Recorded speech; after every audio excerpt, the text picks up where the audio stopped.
ఆంధ్రప్రదేశ్ మరియు కేంద్ర ప్రభుత్వ ఉద్యోగులతో పాటు పెన్షనర్లందరికీ సంబంధించి ఒక ముఖ్యమైన అప్డేట్ అండి. వీరందరూ ఎంతో కాలంగా అంటే దాదాపు కొన్ని ఏళ్లుగా అత్యంత ఆసక్తితో ఎదురు చూస్తున్న ఒక కీలక అంశంపై ప్రభుత్వం నుండి ఒక సానుకూల ప్రకటన రాబోతుంది. అదే 18 నెలల డీఏ బకాయిల చెల్లింపు వ్యవహారం. ఈ బకాయిలు వస్తాయని కోటి ఆశలతో ఉన్న ఉద్యోగులకు, పెన్షనర్లకు ప్రభుత్వం ఎలాంటి నిర్ణయం చెప్పింది? అసలు ఈ అరియర్స్ ఆగిపోవడానికి కారణం ఏంటి? భవిష్యత్తులో వచ్చే అవకాశం ఉందా? అనే పూర్తి వివరాలను విశ్లేషిస్తున్నామండి.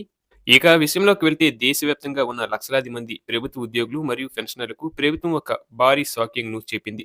గత 18 నెలలుగా పెండింగ్‌లో ఉన్న డీఆర్ బకాయిలను చెల్లించే ప్రసక్తే లేదని ప్రభుత్వం స్పష్టం చేసింది.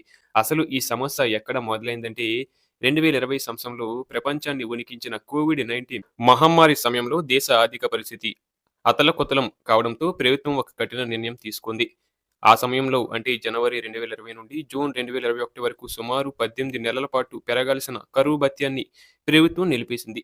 అప్పటి నుంచి ఈ 18 నెలల కాలానికి సంబంధించిన బకాయిలు తమకు అందుతాయని ఉద్యోగులు ఎదురు చూస్తూనే ఉన్నారు. కానీ ఇప్పుడు ప్రభుత్వం ఆ ఆశలపై నీళ్లు చల్లింది.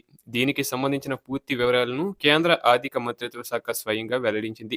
పార్లమెంటు సమావేశాల సందర్భంగా ముఖ్యంగా లోక్సభ మరియు రాజ్యసభలో పలువురు సభ్యులు అడిగిన ప్రశ్నలకు ప్రభుత్వం లిఖితపూర్వక సమాధానమైతే ఇచ్చింది. సమాజ్వాదీ పార్టీ ఎంపీ ఆనంద్ భదౌరియా లోక్సభలో ఈ బకాయిల గురించి ప్రత్యేకంగా ప్రశ్నించగా కేంద్ర ఆర్థిక శాఖ సహాయ మంత్రి పంకజ్ చౌదరి దీనిపై కీలక వివరణ అయితే ఇవ్వడం జరిగింది. ఆయన మాట్లాడుతూ ఆ 18 నెలల కాలానికి సంబంధించిన అరియర్స్ విడుదల చేసే ఉద్దేశం ప్రస్తుతానికి ప్రభుత్వానికి లేదని తేల్చి చెప్పారు.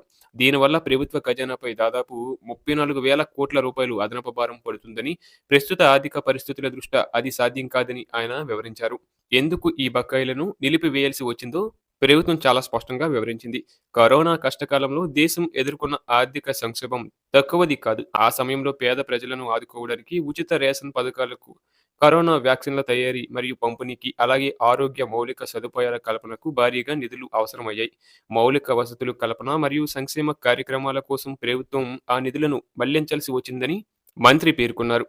అంటే సమాజంలోని అణగారిన వర్గాల ప్రయోజనాల దృష్ట్యా మరియు దేశ ఆర్థిక స్థిరత్వం కోసం ఉద్యోగుల డీఏ బకాయిలను త్యాగం చేయక తప్పలేదని ప్రభుత్వం వాదిస్తుంది. ప్రభుత్వానికి ఉన్న ఆర్థిక బాధ్యతలు మరియు బడ్జెట్ పరిమితుల వల్లే ఈ నిర్ణయం తీసుకోవాల్సి వచ్చిందని వారు స్పష్టం చేశారు. ఈ ప్రకటనతో సుమారు 48 లక్షల మంది కేంద్ర ప్రభుత్వ ఉద్యోగులు మరియు 67 లక్షల మంది పెన్షనర్లు తీవ్ర నిరాశకు గురయ్యారు. చాలా మంది రిటైర్డ్ ఉద్యోగులు తమ వైద్య ఖర్చుల కోసం లేదా పిల్లల అవసరాల కోసం ఈ బకాయిలు వస్తాయని ఎన్నో లెక్కలు వేసుకున్నారు. కానీ ప్రభుత్వం నో చెప్పడంతో ఇప్పుడు ఉద్యోగ సంఘాలు దీనిపై ఎలా స్పందిస్తాయనేది ఆసక్తికరంగా మారింది. ఇక గతంలో అనేక సార్లు జేసీఎం సెక్రటరీ మరియు ఇతర ఉద్యోగ సంఘాల ప్రతినిధులు ఆర్థిక శాఖ అధికారులతో చర్చలు జరిపినప్పటికీ ఫలితం మాత్రం శూన్యంగానే మిగిలిపోయింది. ప్రభుత్వం తన నిర్ణయానికి కట్టుబడి ఉండటం వల్ల ఈ 18 నెలల డబ్బు ఇక రానట్టే అని విశ్లేషకులు భావిస్తున్నారు.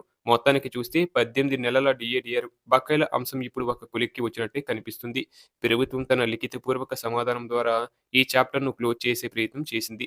అయినప్పటికీ ఉద్యోగులు తమ నిరాశను వ్యక్తం చేస్తూనే ఉన్నారు. మరి భవిష్యత్తులో ఎన్నికల దృష్ట్యా ఏమైనా మార్పులు జరుగుతాయా లేదా అనేది వేచి చూడాలి.